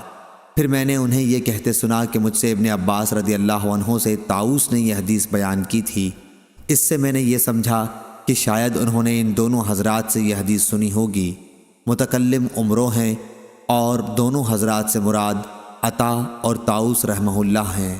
صحیح بخاری حدیث نمبر 1835۔ سلیمان بن بلال نے بیان کیا، ان سے علقمہ بن ابی علقمہ نے، ان سے عبد الرحمن ایرج نے، اور ان سے ابن بحینہ رضی اللہ عنہ نے بیان کیا کہ نبی کریم صلی اللہ علیہ وسلم نے جب کہ آپ محرم تھے اپنے سر کے بیچ میں مقام لہی جمل میں پچھنا لگوا دیا تھا۔ صحیح بخاری حدیث نمبر 1836۔ عطا بن ابی رباح نے بیان کیا اور ان سے ابن عباس رضی اللہ عنہ نے بیان کیا کہ رسول اللہ صلی اللہ علیہ وسلم نے جب میمونہ رضی اللہ عنہ سے نکاح کیا تو آپ محرم تھے۔ صحیح بخاری حدیث نمبر 1837۔ حضرت عبداللہ بن عمر رضی اللہ عنہ نے بیان کیا کہ ایک شخص نے کھڑے ہو کر پوچھا، یا رسول اللہ صلی اللہ علیہ وسلم، حالت احرام میں ہمیں کون سے کپڑے پہننے کی اجازت دیتے ہیں؟ تو نبی کریم صلی اللہ علیہ وسلم نے فرمایا کہ نہ قمیص پہنو، نہ پجامے، نہ عمامے اور نہ برنس۔ اگر کسی کے پاس جوتے نہ ہوں تو موزوں کو ٹخنوں کے نیچے سے کاٹ کر پہن لے۔ اسی طرح کوئی ایسا لباس نہ پہنو جس میں زعفران یا ورس لگا ہوا ہو۔ احرام کی حالت میں عورتیں منہ پر نقاب نہ ڈالیں اور دستانے بھی نہ پہنیں۔ لیس کے ساتھ اس روایت کی مطابقت موسیٰ بن عقبہ اور اسماعیل بن ابراہیم بن عقبہ اور جویریہ اور ابن اسحاق نے نقاب اور دستانوں کے ذکر کے سلسلے میں کی ہے۔ عبید اللہ رحمہ اللہ نے ولا ورس کا لفظ بیان کیا۔ وہ کہتے تھے کہ احرام کی حالت میں عورت منہ پر نقاب نہ ڈالے اور نہ دستانے استعمال کرے۔ اور امام مالک نے نافع سے بیان کیا اور انہوں نے حضرت عبداللہ بن عمر رضی اللہ عنہ سے بیان کیا کہ احرام کی حالت میں عورت نقاب نہ ڈالے۔ اور لیس بن ابی سلیم نے مالک کی طرح روایت کی ہے۔ صحیح بخاری حدیث نمبر 1838۔ جریر نے بیان کیا، ان سے منصور نے، ان سے حکم نے، ان سے سعید بن جبیر نے اور ان سے ابن عباس رضی اللہ عنہ نے بیان کیا کہ ایک محرم شخص کے اونٹ نے حجۃ الوداع کے موقع پر اس کی گردن گرا کر توڑ دی اور اسے جان سے مار دیا۔ اس شخص کو رسول اللہ صلی اللہ علیہ وسلم کے سامنے لایا گیا تو آپ صلی اللہ علیہ وسلم نے فرمایا کہ انہیں غسل اور کفن دے دو، لیکن ان کا سر نہ ڈھکو اور نہ خوشبو لگاؤ، کیونکہ قیامت میں یہ لبیک کہتے ہوئے اٹھے گا۔ صحیح بخاری حدیث نمبر 1839۔ امام مالک نے خبر دی، انہیں زید بن اسلم نے، انہیں ابراہیم بن عبداللہ بن حنین نے، انہیں ان کے والد نے کہ عبداللہ بن عباس اور مسعود بن مخرمہ رضی اللہ عنہم کا مقام ابوا میں ایک مسئلے پر اختلاف ہوا۔ عبداللہ بن عباس رضی اللہ عنہ نے مجھے ابو ایوب انصاری رضی اللہ عنہ کے یہاں مسئلہ پوچھنے کے لیے بھیجا۔ میں جب ان کی خدمت میں پہنچا تو وہ کنویں کی 2 لکڑیوں کے بیچ میں غسل کر رہے تھے۔ ایک کپڑے سے انہوں نے پردہ کر رکھا تھا۔ میں نے پہنچ کر سلام کیا تو انہوں نے دریافت فرمایا کہ کون ہو؟ میں نے عرض کی کہ میں عبداللہ بن حنین ہوں۔ آپ کی خدمت نے مجھے عبداللہ بن عباس رضی اللہ عنہ نے بھیجا ہے، یہ دریافت کرنے کے لیے کہ احرام کی حالت میں رسول صلی اللہ علیہ وسلم سر مبارک کس طرح دھوتے تھے۔ یہ کہہ کر انہوں نے کپڑے پر جس سے پردہ تھا ہاتھ رکھ کر اسے نیچے کیا۔ اب آپ کا سر دکھائی دے رہا تھا۔ جو شخص ان کے بدن پر پانی ڈال رہا تھا اس سے انہوں نے پانی ڈالنے کے لیے کہا۔ اس نے ان کے سر پر پانی ڈالا، پھر انہوں نے اپنے سر کو دونوں ہاتھوں سے ہلایا اور دونوں ہاتھ آگے لے گئے اور پھر پیچھے لائے۔ فرمایا کہ میں نے رسول اللہ صلی اللہ علیہ وسلم کو احرام کی حالت میں اسی طرح کرتے دیکھا تھا۔ صحیح بخاری حدیث نمبر 1840۔ عمرو بن دینار نے خبر دی، انہوں نے جابر بن زید سے سنا، انہوں نے حضرت عبداللہ بن عباس رضی اللہ عنہ سے سنا۔ آپ نے کہا کہ میں نے رسول کریم صلی اللہ علیہ وسلم کو عرفات میں خطبہ دیتے سنا تھا کہ جس کے پاس احرام میں جوتے نہ ہوں وہ موزے پہن لے، اور جس کے پاس تہبند نہ ہو وہ پاجامہ پہن لے۔ صحیح بخاری حدیث نمبر 1841۔ ابن شہاب نے بیان کیا، ان سے سالم نے اور ان سے حضرت عبداللہ بن عمر رضی اللہ عنہ نے بیان کیا کہ رسول کریم صلی اللہ علیہ وسلم سے پوچھا گیا کہ محرم کون سے کپڑے پہن سکتا ہے؟ آپ صلی اللہ علیہ وسلم نے فرمایا کہ قمیص، عمامہ، پاجامہ اور برنس، کنٹوپ یا باران کوٹ نہ پہنے، اور نہ کوئی ایسا کپڑا پہنے جس میں زعفران یا ورس لگی ہو، اور اگر جوتیاں نہ ہوں تو موزے پہن لے، البتہ اس طرح کاٹ لے کہ ٹخنوں سے نیچے ہو جائیں۔ صحیح بخاری حدیث نمبر 1842۔ عمرو بن دینار نے بیان کیا، ان سے جابر بن زید نے اور ان سے ابن عباس رضی اللہ عنہ نے بیان کیا کہ نبی کریم صلی اللہ علیہ وسلم نے ہم کو میدان عرفات میں وعظ سنایا۔ اس میں آپ صلی اللہ علیہ وسلم نے فرمایا کہ اگر کسی کو احرام کے لیے تہبند نہ ملے تو وہ پاجامہ پہن لے، اور اگر کسی کو جوتے نہ ملیں تو وہ موزے پہن لے۔ صحیح بخاری حدیث نمبر 1843۔ عبید اللہ بن موصلی نے بیان کیا، انہوں نے کہا کہ ہم سے اسرائیل نے، انہوں نے کہا کہ ہم سے ابو اسحاق نے بیان کیا، اور ان سے برا رضی اللہ عنہ نے بیان کیا کہ نبی کریم صلی اللہ علیہ وسلم نے ذی-قعدہ میں عمرہ کیا تو مکے والوں نے آپ کو مکے میں داخل ہونے سے روک دیا۔ پھر ان سے اس شرط پر صلح ہوئی کہ ہتھیار نیام میں ڈال کر مکے میں داخل ہوں گے۔ صحیح بخاری حدیث نمبر 1844۔ وہیب نے بیان کیا، ان سے عبداللہ بن طاؤس نے، ان سے ان کے باپ نے، ان سے عبداللہ بن عباس رضی اللہ عنہ نے کہ نبی کریم صلی اللہ علیہ وسلم نے مدینہ والوں کے لیے ذوالحلیفہ کو میقات بنایا، نجد والوں کے لیے قرن منازل کو، اور یمن والوں کے لیے یلملم کو۔ یہ میقات ان ملکوں کے باشندوں کے لیے ہے اور دوسرے ان تمام ملکوں کے لیے بھی جو ان ملکوں سے ہو کر مکہ آئیں اور حج اور عمرے کا بھی ارادہ رکھتے ہوں، لیکن جو لوگ ان حدود کے اندر ہوں تو ان کی میقات وہی جگہ ہے جہاں سے وہ اپنا سفر شروع کریں، یہاں تک کہ مکہ والوں کی میقات مکہ ہی ہے۔ صحیح بخاری حدیث نمبر 1845۔ امام مالک نے خبر دی، انہیں ابن شہاب زہری نے اور انہیں انس بن مالک رضی اللہ عنہ نے آ کر خبر دی کہ فتح مکہ کے دن رسول کریم صلی اللہ علیہ وسلم جب مکہ میں داخل ہوئے تو آپ کے سر پر خود تھا۔ جس وقت آپ صلی اللہ علیہ وسلم نے اتارا تو ایک شخص نے خبر دی کہ ابن قتل کعبہ کے پردوں سے لٹک رہا ہے۔ آپ صلی اللہ علیہ وسلم نے فرمایا کہ اسے قتل کر دو۔ صحیح بخاری حدیث نمبر 1846۔ صفوان بن یعلی نے بیان کیا، ان سے ان کے والد نے کہ میں رسول اللہ صلی اللہ علیہ وسلم کے ساتھ تھا کہ آپ کی خدمت میں ایک شخص جو جبہ پہنے ہوئے تھا حاضر ہوا، اور اس پر زردی یا اسی طرح کی کسی خوشبو کا نشان تھا۔ عمر رضی اللہ عنہ مجھ سے کہا کرتے تھے، کیا تم چاہتے ہو کہ جب حضرت صلی اللہ علیہ وسلم پر وحی نازل ہونے لگے تو تم حضرت صلی اللہ علیہ وسلم کو دیکھ سکو؟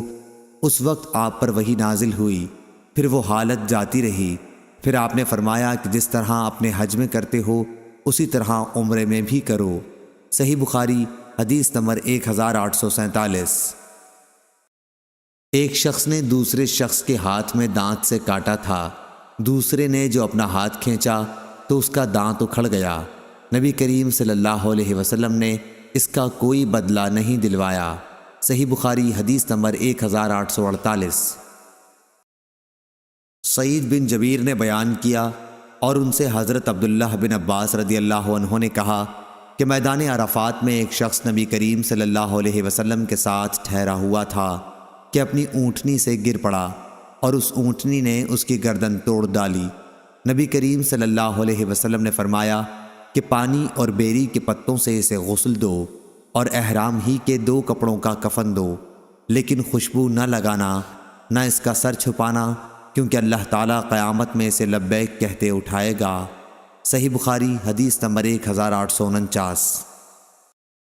سعید بن جبیر نے بیان کیا اور ان سے حضرت عبداللہ بن عباس رضی اللہ عنہ نے کہ ایک شخص نبی کریم صلی اللہ علیہ وسلم کے ساتھ عرفات میں ٹھہرا ہوا تھا کہ اپنی اونٹنی سے گر پڑا اور اس نے اس کی گردن توڑ دی، تو نبی کریم صلی اللہ علیہ وسلم نے فرمایا کہ اسے پانی اور بیری سے غسل دے کر 2 کپڑوں احرام والوں ہی میں کفنا دو، لیکن خوشبو نہ لگانا، نہ سر چھپانا اور نہ حنوط لگانا، کیونکہ اللہ تعالیٰ قیامت میں اسے لبیک پکارتے ہوئے اٹھائے گا۔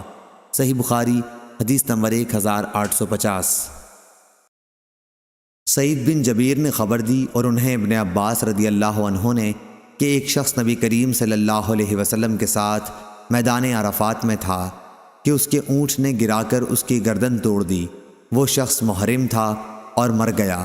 نبی کریم صلی اللہ علیہ وسلم نے یہ ہدایت دی کہ اسے پانی اور بیری کا غسل اور احرام کے 2 کپڑوں کا کفن دیا جائے، البتہ اس کو خوشبو نہ لگاؤ، نہ اس کا سر چھپاؤ، کیونکہ قیامت کے دن وہ لبیک کہتا ہوا اٹھے گا۔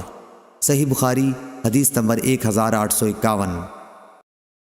ابو ایوانہ وضاح یشکری نے بیان کیا، ان سے ابو بشر جعفر بن عیاس نے، ان سے سعید بن جبیر نے اور ان سے ابن عباس رضی اللہ عنہ نے کہ قبیلہ جہینہ کی ایک عورت نبی کریم صلی اللہ علیہ وسلم کی خدمت میں حاضر ہوئی اور کہا میری والدہ نے حج کی منت مانی تھی لیکن وہ حج نہ کر سکیں اور ان کا انتقال ہو گیا، تو کیا میں ان کی طرف سے حج کر سکتی ہوں؟ حضرت صلی اللہ علیہ وسلم نے فرمایا کہ ہاں، ان کی طرف سے تو حج کر۔ کیا تمہاری ماں پر قرض ہوتا تو تم اسے ادا نہ کرتیں؟ اللہ تعالیٰ کا قرضہ تو اس کا سب سے زیادہ مستحق ہے کہ اسے پورا کیا جائے، پس اللہ تعالیٰ کا قرض ادا کرنا بہت ضروری ہے۔ صحیح بخاری حدیث نمبر 1852۔ ابو عاصم نے ابن جریج سے بیان کیا، انہوں نے کہا ان سے ابن شہاب نے، ان سے سلیمان بن یسار نے، ان سے عبداللہ بن عباس رضی اللہ عنہ نے اور ان سے فضل بن عباس رضی اللہ عنہ نے، دوسری سند سے امام بخاری نے کہا ہم سے موسیٰ بن اسماعیل نے بیان کیا، کہا کہ ہم سے عبدالعزیز بن ابی سلمہ نے بیان کیا، کہا ہم سے ابن شہاب ظاہری نے بیان کیا، ان سے سلیمان بن یسار نے اور ان سے ابن عباس رضی اللہ عنہ نے کہ حجۃ الوداع کے موقع پر قبیلہ خشم کی ایک عورت آئی اور عرض کی، یا رسول اللہ صلی اللہ علیہ وسلم، اللہ تعالیٰ کی طرف سے فریضہ حج جو اس کے بندوں پر ہے، اس نے میرے بوڑھے باپ کو بھی پا لیا ہے کہ وہ سواری پر بھی بیٹھ سکیں، تو کیا میں ان کی طرف سے حج کر لوں تو ان کا حج ادا ہو جائے گا؟ آپ صلی اللہ علیہ وسلم نے فرمایا کہ ہاں۔ صحیح بخاری حدیث نمبر 1853 1854۔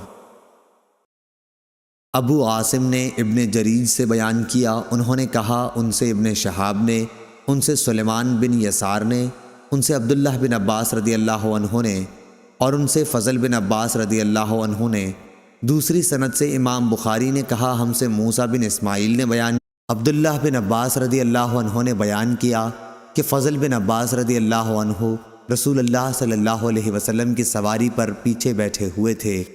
اتنے میں قبیلہ خشم کی ایک عورت آئی، فضل رضی اللہ عنہ اس کو دیکھنے لگے اور وہ فضل رضی اللہ عنہ کو دیکھنے لگی، اس لیے نبی کریم صلی اللہ علیہ وسلم فضل کا چہرہ دوسری طرف پھیرنے لگے۔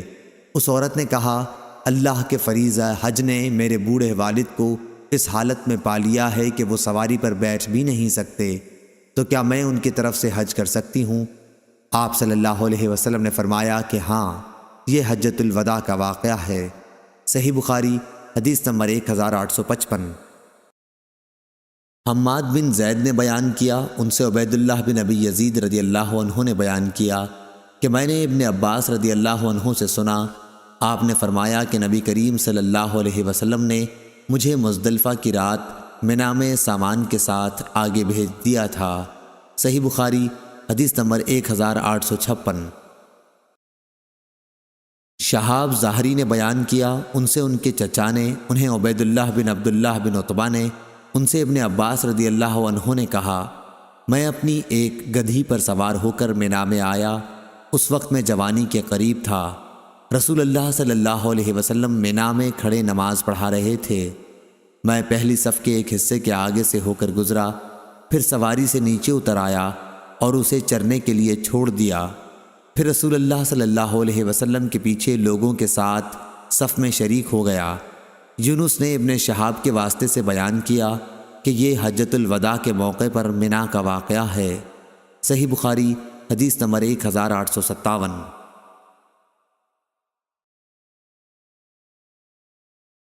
حاتم بن اسماعیل نے بیان کیا، ان سے محمد بن یوسف نے اور ان سے سائب بن یزید رضی اللہ عنہ نے کہ مجھے رسول اللہ صلی اللہ علیہ وسلم کے ساتھ حج کرایا گیا تھا۔ میں اس وقت 7 سال کا تھا۔ صحیح بخاری حدیث نمبر 1858۔ قاسم بن مالک نے خبر دی، انہیں جعید بن عبد الرحمن نے، انہوں نے کہا کہ میں نے عمر بن عبدالعزیز رحمہ اللہ سے سنا، وہ سائب بن یزید رضی اللہ عنہ سے کہہ رہے تھے، سائب رضی اللہ عنہ کو نبی صلی اللہ علیہ وسلم کے سامان کے ساتھ یعنی بال بچوں میں حج کرایا گیا تھا۔ صحیح بخاری حدیث نمبر 1859۔ احمد بن محمد نے کہا کہ ان سے ابراہیم بن سعد نے بیان کیا، ان سے ان کے والد نے، ان سے ان کے دادا ابراہیم بن عبد الرحمن بن عوف رضی اللہ عنہ نے کہ حضرت عمر رضی اللہ عنہ نے اپنے آخری حج کے موقع پر نبی کریم صلی اللہ علیہ وسلم کی بیویوں کے حج کی اجازت دی تھی اور ان کے ساتھ عثمان بن عفان اور عبد الرحمن بن عوف رضی اللہ عنہ کو بھیجا تھا۔ صحیح بخاری حدیث نمبر 1860۔ عائشہ بنت طلحہ نے بیان کیا اور ان سے ام المومنین عائشہ رضی اللہ عنہا نے بیان کیا کہ میں نے پوچھا، یا رسول اللہ صلی اللہ علیہ وسلم، ہم بھی کیوں نہ آپ صلی اللہ علیہ وسلم کے ساتھ جہاد اور غزووں میں جایا کریں؟ آپ صلی اللہ علیہ وسلم نے فرمایا، تم لوگوں کے لیے سب سے عمدہ اور سب سے مناسب جہاد حج ہے، وہ حج جو مقبول ہو۔ حضرت عائشہ رضی اللہ عنہا کہتی تھیں کہ جب سے میں نے رسول اللہ صلی اللہ علیہ وسلم کا یہ ارشاد سن لیا ہے، حج کو میں کبھی چھوڑنے والی نہیں ہوں۔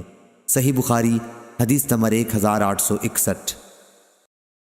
عمرو بن دینار نے بیان کیا، ان سے ابن عباس رضی اللہ عنہ کے غلام ابو معبد نے اور ان سے ابن عباس رضی اللہ عنہ نے کہ نبی کریم صلی اللہ علیہ وسلم نے فرمایا کہ کوئی عورت اپنے محرم رشتہ دار کے بغیر سفر نہ کرے اور کوئی شخص کسی عورت کے پاس اس وقت تک نہ جائے جب تک وہاں ذی رحم محرم موجود نہ ہو۔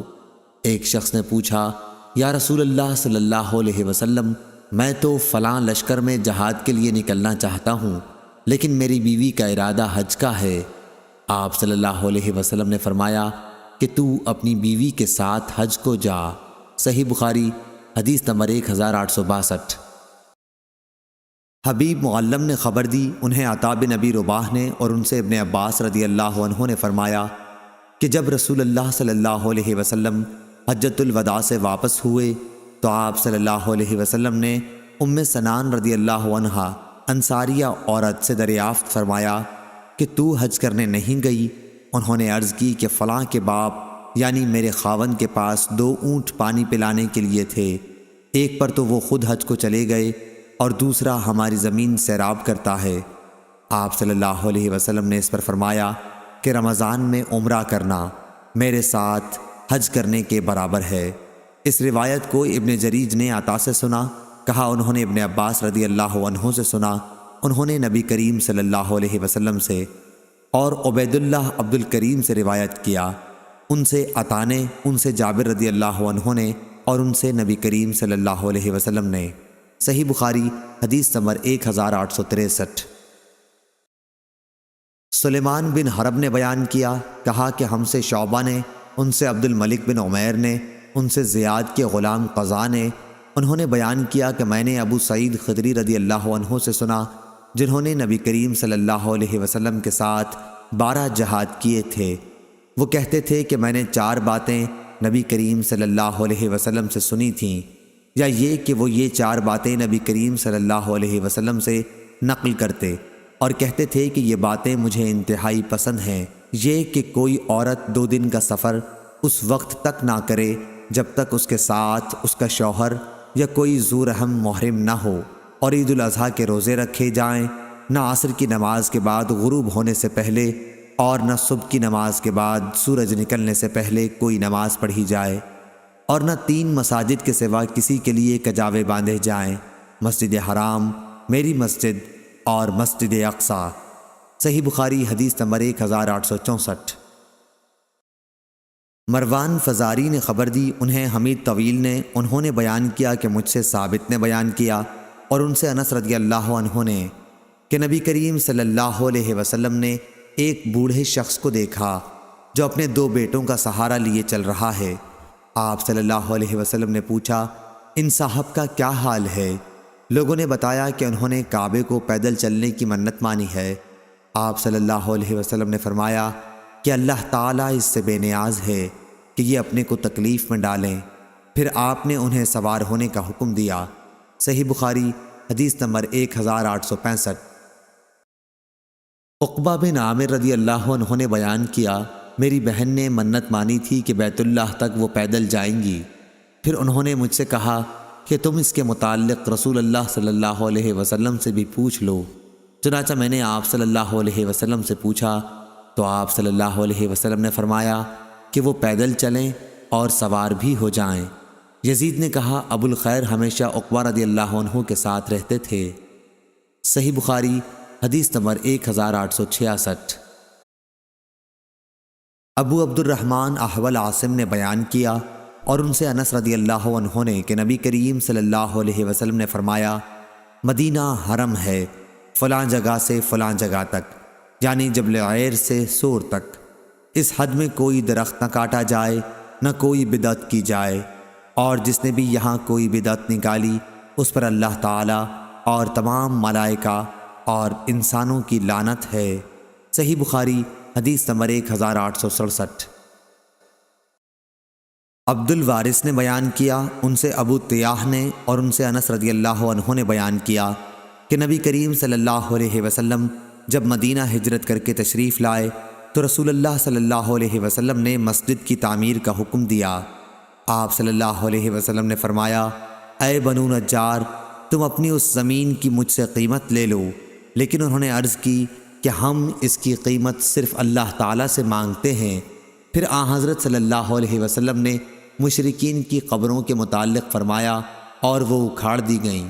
ویرانے کے متعلق حکم دیا اور وہ برابر کر دیا گیا۔ کھجور کے درختوں کے متعلق حکم دیا اور وہ کاٹ دیے گئے، اور وہ درخت قبلے کی طرف بچھا دیے گئے۔ صحیح بخاری حدیث نمبر 1868۔ عبد الحمید نے بیان کیا، ان سے سلیمان بن بلال نے، ان سے عبید اللہ نے، ان سے سعید مقبری نے اور ان سے ابو ہریرہ رضی اللہ عنہ نے کہ نبی کریم صلی اللہ علیہ وسلم نے فرمایا، مدینے کے دونوں پتھریلے کناروں میں جو زمین ہے وہ میری زبان پر حرم ٹھہرائی گئی۔ حضرت ابو ہریرہ رضی اللہ عنہ نے بیان کیا کہ نبی کریم صلی اللہ علیہ وسلم بنو حارثہ کے پاس آئے اور فرمایا، بنو حارثہ، میرا خیال ہے کہ تم لوگ حرم سے باہر ہو گئے ہو۔ پھر آپ صلی اللہ علیہ وسلم نے مڑ کر دیکھا اور فرمایا کہ نہیں، بلکہ تم لوگ حرم کے اندر ہی ہو۔ صحیح بخاری حدیث نمبر 1869۔ عبد الرحمن بن مہدی نے بیان کیا، ان سے سفیان ثوری نے، ان سے اعمش نے، ان سے ان کے والد یزید بن شریک نے اور ان سے علی رضی اللہ عنہ نے بیان کیا کہ میرے پاس کتاب اللہ اور نبی کریم صلی اللہ علیہ وسلم کے اس صحیفے کے سوا جو نبی کریم صلی اللہ علیہ وسلم کے حوالے سے ہے اور کوئی چیز شرعی احکام سے متعلق لکھی ہوئی صورت میں نہیں ہے۔ اس صحیفے میں یہ بھی لکھا ہوا ہے کہ حضرت صلی اللہ علیہ وسلم نے فرمایا، مدینہ آئر پہاڑی سے لے کر فلاں مقام تک حرم ہے، جس نے اس حد میں کوئی بدعت نکالی یا کسی بدعتی کو پناہ دی تو اس پر اللہ اور تمام ملائکہ اور انسانوں کی لعنت ہے۔ نہ اس کی کوئی فرض عبادت مقبول ہے نہ نفل۔ اور آپ صلی اللہ علیہ وسلم نے فرمایا کہ تمام مسلمانوں میں سے کسی کا بھی عہد کافی ہے، اس لیے اگر کسی مسلمان کی دی ہوئی امان میں دوسرے مسلمان نے بدعہدی کی تو اس پر اللہ اور تمام ملائکہ اور انسانوں کی لعنت ہے، نہ اس کی کوئی فرض عبادت مقبول ہے نہ نفل۔ اور جو کوئی اپنے مالک کو چھوڑ کر اس کی اجازت کے بغیر کسی دوسرے کو مالک بنائے، اس پر اللہ اور تمام ملائکہ اور انسانوں کی لعنت ہے، نہ اس کی فرض عبادت مقبول ہے نہ نفل۔ صحیح بخاری حدیث نمبر 1870۔ یحییٰ بن سعید نے بیان کیا کہ میں نے ابو الحباب سعید بن یسار سے سنا، انہوں نے کہا کہ میں نے ابو ہریرہ رضی اللہ عنہ سے سنا، انہوں نے بیان کیا کہ حضرت صلی اللہ علیہ وسلم نے فرمایا کہ مجھے ایک ایسے شہر میں ہجرت کا حکم ہوا ہے جو دوسرے شہروں کو کھا لے گا، یعنی سب کا سردار بنے گا۔ منافقین اسے یثرب کہتے ہیں لیکن اس کا نام مدینہ ہے۔ وہ برے لوگوں کو اس طرح باہر کر دیتا ہے جس طرح بھٹی لوہے کے زنگ کو نکال دیتی ہے۔ صحیح بخاری حدیث نمبر 1871۔ عمرو بن یحییٰ نے بیان کیا، ان سے عباس بن سہل بن سعد نے اور ان سے ابو حمید سعدی رضی اللہ عنہ نے یہ بیان کیا کہ ہم غزوہ تبوک سے نبی کریم صلی اللہ علیہ وسلم کے ساتھ واپس ہوتے ہوئے جب مدینے کے قریب پہنچے تو آپ صلی اللہ علیہ وسلم نے فرمایا کہ یہ طابہ آ گیا۔ صحیح بخاری حدیث نمبر 1872۔ امام مالک نے خبر دی، انہیں ابن شہاب ظاہری نے، انہیں سعید بن مسیب نے کہ ابو ہریرہ رضی اللہ عنہ فرمایا کرتے تھے اگر میں مدینہ میں ہرن چرتے ہوئے دیکھوں تو انہیں کبھی نہ چھیڑوں، کیونکہ رسول اللہ صلی اللہ علیہ وسلم نے فرمایا تھا کہ مدینہ کی زمین دونوں پتھریلے میدانوں کے بیچ میں حرم ہے۔ صحیح بخاری حدیث نمبر 1873۔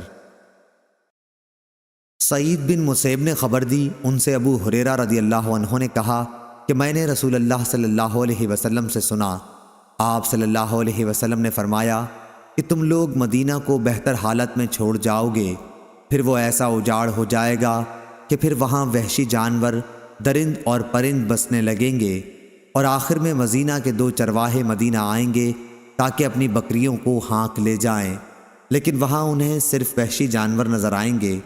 آخر سنیت الوداع تک جب پہنچیں گے تو اپنے منہ کے بل گر پڑیں گے۔ صحیح بخاری حدیث نمبر 1874۔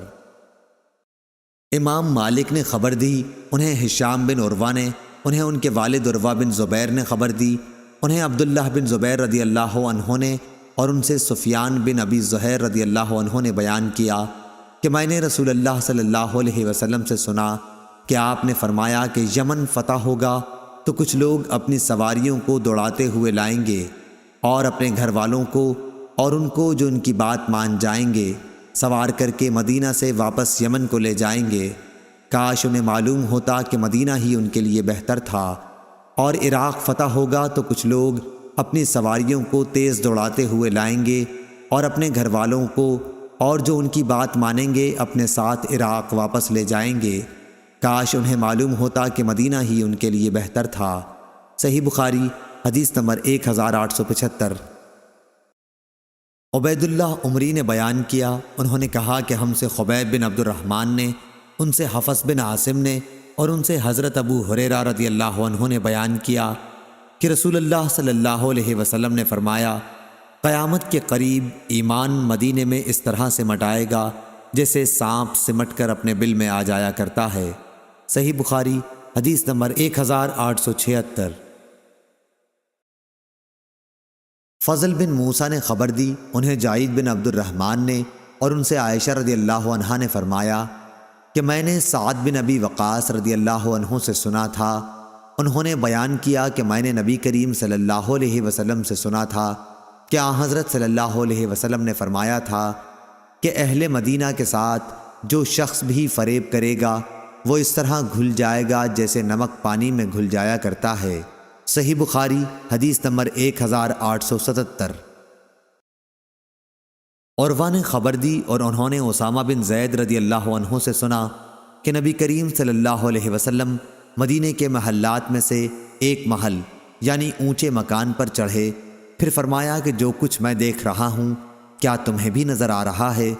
میں بوندوں کے گرنے کی جگہ کی طرح تمہارے گھروں میں فتنوں کے نازل ہونے کی جگہوں کو دیکھ رہا ہوں۔ اس روایت کی مطابقت معمر اور سلیمان بن کثیر نے زہری کے واسطے سے کی ہے۔ صحیح بخاری حدیث نمبر 1878۔ ابراہیم بن سعد نے بیان کیا، ان سے ان کے والد نے، ان سے ان کے دادا نے، اور ان سے ابو بکرہ رضی اللہ عنہ نے بیان کیا کہ نبی کریم صلی اللہ علیہ وسلم نے فرمایا، مدینے پر دجال کا رعب بھی نہیں پڑے گا۔ اس دور میں مدینے کے 7 دروازے ہوں گے اور ہر دروازے پر 2 فرشتے ہوں گے۔ صحیح بخاری حدیث نمبر 1879۔ نعیم بن عبداللہ المجمر نے بیان کیا اور ان سے حضرت ابو ہریرہ رضی اللہ عنہ نے بیان کیا کہ رسول اللہ صلی اللہ علیہ وسلم نے فرمایا، مدینے کے راستوں پر فرشتے ہیں، نہ اس میں طاعون آ سکتا ہے نہ دجال۔ صحیح بخاری حدیث نمبر 1880۔ اسحاق نے بیان کیا، ان سے انس بن مالک رضی اللہ عنہ نے بیان کیا کہ رسول کریم صلی اللہ علیہ وسلم نے فرمایا، کوئی ایسا شہر نہیں ملے گا جسے دجال پامال نہ کرے گا سوائے مکہ اور مدینہ کے۔ ان کے ہر راستے پر صف بستہ فرشتے کھڑے ہوں گے جو ان کی حفاظت کریں گے۔ پھر مدینے کی زمین 3 مرتبہ کانپے گی، جس سے ایک ایک کافر اور منافق کو اللہ تعالیٰ اس میں سے باہر کر دے گا۔ صحیح بخاری حدیث نمبر 1881۔ ابو سعید خدری رضی اللہ عنہ نے بیان کیا کہ ہم سے رسول اللہ صلی اللہ علیہ وسلم نے دجال کے متعلق ایک لمبی حدیث بیان کی۔ آپ صلی اللہ علیہ وسلم نے اپنی حدیث میں یہ بھی فرمایا تھا کہ دجال مدینہ کی ایک کھاری شور زمین تک پہنچے گا، اس پر مدینے میں داخلہ تو حرام ہوگا، مدینہ سے اس دن ایک شخص اس کی طرف نکل کر بڑھے گا، یہ لوگوں میں ایک بہترین نیک مرد ہوگا، یا یہ فرمایا کہ بزرگ ترین لوگوں میں سے ہوگا۔ وہ شخص کہے گا کہ میں گواہی دیتا ہوں کہ تو وہی دجال ہے جس کے متعلق ہمیں رسول اللہ صلی اللہ علیہ وسلم نے اطلاع دی تھی۔ دجال کہے گا، کیا میں اسے قتل کر کے پھر زندہ کر ڈالوں تو تم لوگوں کو میرے معاملے میں کوئی شبہ رہ جائے گا؟ اس کے حواری کہیں گے نہیں۔ چنانچہ دجال انہیں قتل کر کے پھر زندہ کر دے گا۔ جب دجال انہیں زندہ کر دے گا تو وہ بندہ کہے گا، واللہ اب تو مجھ کو پورا حال معلوم ہو گیا کہ تو ہی دجال ہے۔ دجال کہے گا، لاؤ اسے پھر قتل کر دوں، لیکن اس مرتبہ وہ قابو نہ پا سکے گا۔ صحیح بخاری حدیث نمبر 1882۔ سفیان نے بیان کیا، ان سے محمد بن منقدر نے اور ان سے جابر رضی اللہ عنہ نے کہ ایک اعرابی نے نبی کریم صلی اللہ علیہ وسلم کی خدمت میں حاضر ہو کر اسلام پر بیعت کی۔ دوسرے دن آیا تو اسے بخار چڑھا ہوا تھا، کہنے لگا کہ میری بیعت توڑ دیجئے۔ 3 بار اس نے یہی کہا۔ آپ صلی اللہ علیہ وسلم نے انکار کیا، پھر فرمایا کہ مدینہ کی مثال بھٹی کی سی ہے کہ میل کچیل کو دور کر کے خالص جوہر کو نکھار دیتی ہے۔ صحیح بخاری حدیث نمبر 1883۔ عبداللہ بن یزید نے بیان کیا کہ میں نے زید بن ثابت رضی اللہ عنہ سے سنا، آپ فرما رہے تھے کہ جب نبی کریم صلی اللہ علیہ وسلم جنگ احد کے لیے نکلے تو جو لوگ آپ صلی اللہ علیہ وسلم کے ساتھ تھے ان میں سے کچھ لوگ واپس آ گئے، یہ منافقین تھے۔ پھر بعض نے تو یہ کہا کہ ہم چل کر انہیں قتل کر دیں گے، اور ایک جماعت نے کہا کہ قتل نہ کرنا چاہیے۔ اس پر آیت نازل ہوئی، فما لکم فی المنافقین فئتین، اور نبی کریم صلی اللہ علیہ وسلم نے ارشاد فرمایا کہ مدینہ برے لوگوں کو اس طرح دور کر دیتا ہے جس طرح آگ میل کچیل دور کر دیتی ہے۔ صحیح بخاری حدیث نمبر 1884۔ وہب بن جریر نے بیان کیا، ان سے ان کے والد نے بیان کیا، انہوں نے یونس بن شہاب سے سنا اور انہوں نے انس رضی اللہ عنہ سے کہ رسول اللہ صلی اللہ علیہ وسلم نے فرمایا کہ اے اللہ، جتنی مکہ میں برکت عطا فرمائی ہے مدینے میں اس سے دگنی برکت کر۔ جریر کے ساتھ اس روایت کے مطابق عثمان بن عمر نے یونس کے واسطے کے ساتھ کی ہے۔ صحیح بخاری حدیث نمبر 1885۔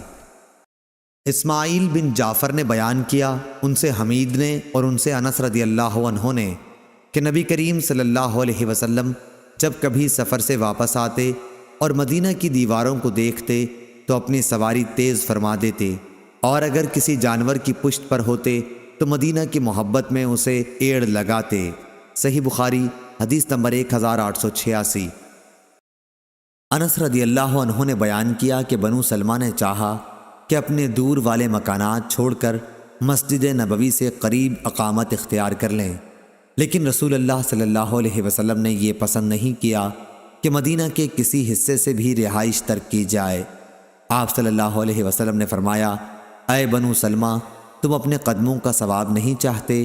چنانچہ بنو سلمہ نے اپنی اصلی اقامت گاہ میں ہی رہائش باقی رکھی۔ صحیح بخاری حدیث نمبر 1887۔ خبیب بن عبد الرحمن نے بیان کیا، ان سے حفص بن عاصم نے اور ان سے ابو ہریرہ رضی اللہ عنہ نے کہ نبی کریم صلی اللہ علیہ وسلم نے فرمایا، میرے گھر میرے ممبر کے درمیان جنت کے باغوں میں سے ایک باغ ہے، اور میرا ممبر قیامت کے دن میرے حوض کوثر پر ہوگا۔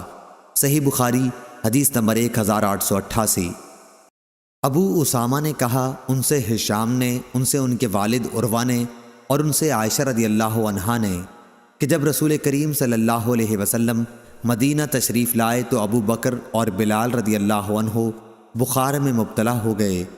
ابو بکر رضی اللہ عنہ جب بخار میں مبتلا ہوئے تو یہ شعر پڑھتے، ہر آدمی اپنے گھر والوں میں صبح کرتا، حالانکہ اس کی موت اس کی جوتی کے تسمے سے بھی زیادہ قریب ہے۔ اور بلال رضی اللہ عنہ کا جب بخار اترتا تو آپ بلند آواز سے یہ اشعار پڑھتے، کاش میں ایک رات مکے کی وادی میں گزار سکتا، اور میرے چاروں طرف اذخر اور جلیل گھاس ہوتی، کاش ایک دن میں مہنا کے پانی پر پہنچتا، اور کاش میں شامہ اور طفیل پہاڑوں کو دیکھ سکتا۔ کہا کہ اے میرے اللہ، شیبہ بن ربیعہ، عتبہ بن ربیعہ اور امیہ بن خلف مردودوں پر لعنت کر، انہوں نے ہمیں اپنے وطن سے اس وبا کی زمین میں نکالا ہے۔ رسول اللہ صلی اللہ علیہ وسلم نے یہ سن کر فرمایا، اے اللہ، ہمارے دلوں میں مدینہ کی محبت اسی طرح پیدا کر دے جس طرح مکہ کی محبت ہے، بلکہ اس سے بھی زیادہ۔ اے اللہ، ہمارے سا اور ہمارے مد میں برکت عطا فرما، اور مدینہ کی آب و ہوا ہمارے لیے صحت خیز کر دے، یہاں کے بخار کو جحفہ میں بھیج دے۔ عائشہ رضی اللہ عنہا نے بیان کیا کہ جب ہم مدینہ آ گئے تو یہ خدا کی سب سے زیادہ وبا والی سرزمین تھی۔ انہوں نے کہا، مدینہ میں بطحان نامی ایک نالے سے ذرا ذرا بدمزہ اور بدبودار پانی بہا کرتا تھا۔ صحیح بخاری حدیث نمبر 1889۔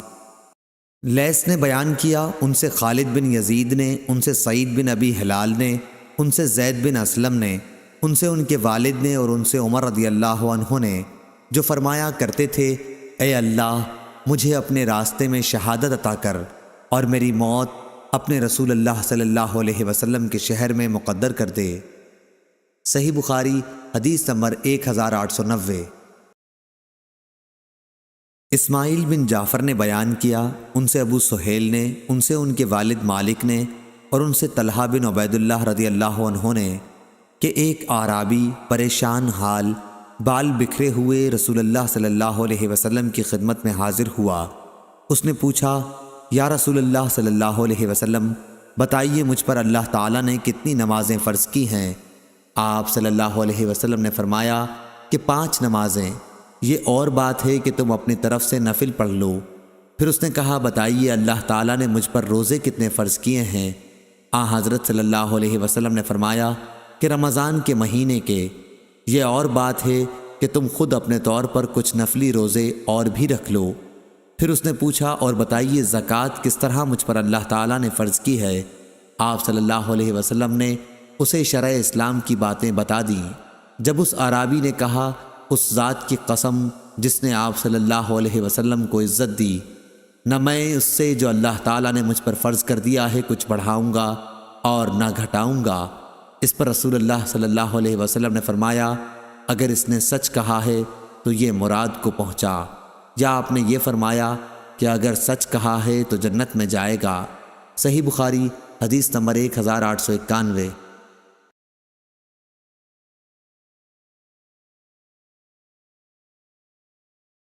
اسماعیل بن علی نے بیان کیا، ان سے ایوب نے، ان سے نافع نے اور ان سے ابن عمر رضی اللہ عنہ نے بیان کیا کہ رسول اللہ صلی اللہ علیہ وسلم نے یوم عاشورہ کا روزہ رکھا تھا اور آپ نے اس کے رکھنے کا صحابہ رحمہ اللہ کو ابتدائے اسلام میں حکم دیا تھا۔ جب ماہ رمضان کے روزے فرض ہو گئے تو عاشورہ کا روزہ بطور فرض چھوڑ دیا گیا۔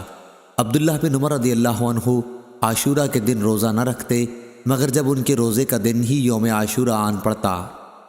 صحیح بخاری حدیث نمبر 1892۔ لیث نے بیان کیا، ان سے یزید بن ابی حبیب نے اور ان سے اوراق بن مالک نے بیان کیا، انہیں عروہ نے خبر دی کہ ام المومنین عائشہ رضی اللہ عنہا نے فرمایا، قریش زمانہ جاہلیت میں عاشورہ کا روزہ رکھتے تھے، پھر رسول اللہ صلی اللہ علیہ وسلم نے بھی اس دن روزے کا حکم دیا۔ پھر رسول اللہ صلی اللہ علیہ وسلم نے فرمایا کہ جس کا جی چاہے یوم عاشورہ کا روزہ رکھے اور جس کا جی چاہے نہ رکھے۔ صحیح بخاری حدیث نمبر 1893۔ عبداللہ بن مسلمہ قامبی نے بیان کیا، ان سے امام مالک نے، ان سے ابو زناد نے، ان سے اعرج نے اور ان سے ابو ہریرہ رضی اللہ عنہ نے کہ رسول اللہ صلی اللہ علیہ وسلم نے فرمایا، روزہ دوزخ سے بچنے کے لیے ایک ڈھال ہے، اس لیے روزہ دار نہ فحش باتیں کرے اور نہ جہالت کی باتیں، اور اگر کوئی شخص اس سے لڑے یا اسے گالی دے تو اس کا جواب صرف یہ ہونا چاہیے کہ میں روزہ دار ہوں۔ یہ الفاظ 2 مرتبہ کہہ دے، اس ذات کی قسم جس کے ہاتھ میں میری جان ہے، روزہ دار کے منہ کی بو اللہ کے نزدیک مشک کی خوشبو سے بھی زیادہ پسندیدہ اور پاکیزہ ہے۔ اللہ تعالیٰ فرماتا ہے، بندہ اپنا کھانا پینا اور اپنی شہوات میرے لیے چھوڑتا ہے، روزہ میرے لیے ہے اور میں ہی اس کا بدلہ دوں گا، اور دوسری نیکیوں کا ثواب بھی اصل نیکی کے 10 گنا ہوتا ہے۔ صحیح بخاری حدیث نمبر 1894۔ جامع بن راشد نے بیان کیا، ان سے ابو وائل نے اور ان سے حذیفہ رضی اللہ عنہ نے کہ حضرت عمر رضی اللہ عنہ نے پوچھا، فتنے کے متعلق رسول اللہ صلی اللہ علیہ وسلم کی حدیث کسی کو یاد ہے؟ حذیفہ رضی اللہ عنہ نے بیان کیا کہ میں نے سنا ہے، آپ صلی اللہ علیہ وسلم نے فرمایا تھا کہ انسان کے لیے اس کے بال بچے، اس کا مال اور اس کے پڑوسی فتنہ، آزمائش و امتحان ہے، جس کا کفارہ نماز، روزہ اور صدقہ بن جاتا ہے۔ عمر رضی اللہ عنہ نے کہا کہ میں اس کے متعلق نہیں پوچھتا، میری مراد تو اس فتنے سے ہے جو سمندر کی موجوں کی طرح امڈ آئے گا۔ اس پر حذیفہ رضی اللہ عنہ نے کہا کہ آپ کے اور اس فتنے کے درمیان ایک بند دروازہ ہے، یعنی آپ کے دور میں وہ فتنہ شروع نہیں ہوگا۔ عمر رضی اللہ عنہ نے پوچھا، وہ دروازہ کھل جائے گا یا توڑ دیا جائے گا؟ حذیفہ رضی اللہ عنہ نے بتایا کہ توڑ دیا جائے گا۔ عمر رضی اللہ عنہ نے فرمایا کہ پھر تو قیامت تک کبھی بند نہ ہو پائے گا۔ ہم نے مسروق سے کہا، آپ حذیفہ رضی اللہ عنہ سے پوچھئے کہ کیا عمر رضی اللہ عنہ کو معلوم تھا کہ وہ دروازہ کون ہے؟ چنانچہ مسروق نے پوچھا تو آپ نے فرمایا، ہاں، بالکل اس طرح انہیں علم تھا جیسے رات کے بعد دن کے آنے کا علم ہوتا ہے۔ صحیح بخاری حدیث نمبر 1895۔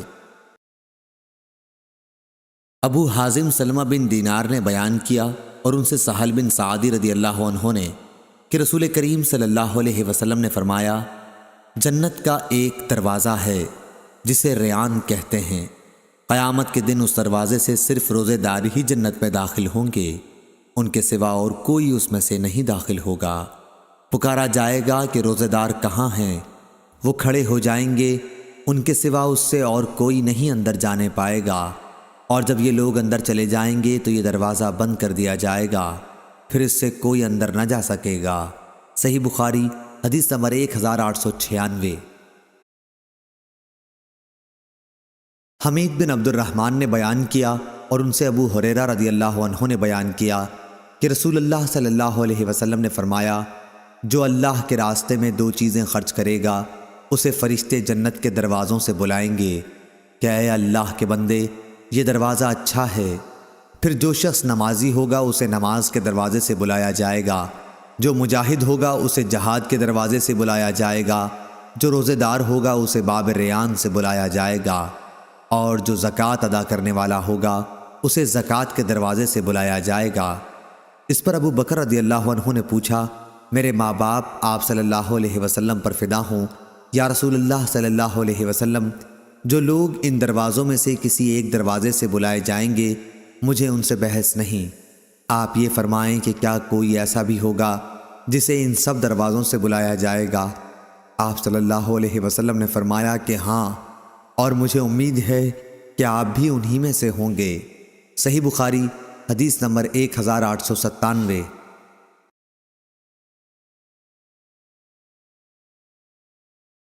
اسماعیل بن جعفر نے بیان کیا، ان سے ابو سہل نافع بن مالک نے، ان سے ان کے والد نے، ان سے ابو ہریرہ رضی اللہ عنہ نے کہ رسول اللہ صلی اللہ علیہ وسلم نے فرمایا، جب رمضان آتا ہے تو جنت کے دروازے کھول دیے جاتے ہیں۔ صحیح بخاری حدیث نمبر 1898۔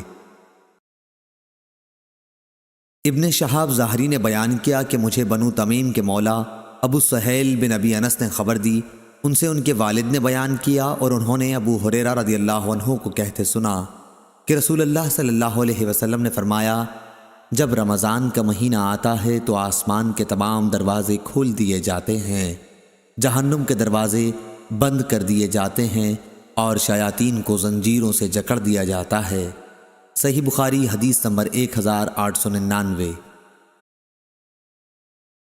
سالم نے خبر دی کہ ابن عمر رضی اللہ عنہ نے کہا، میں نے رسول کریم صلی اللہ علیہ وسلم سے سنا، آپ صلی اللہ علیہ وسلم نے فرمایا کہ جب رمضان کا چاند دیکھو تو روزہ شروع کر دو، اور جب شوال کا چاند دیکھو تو روزہ افطار کر دو، اور اگر ابر ہو تو اندازے سے کام کرو، یعنی 30 روزے پورے کر لو۔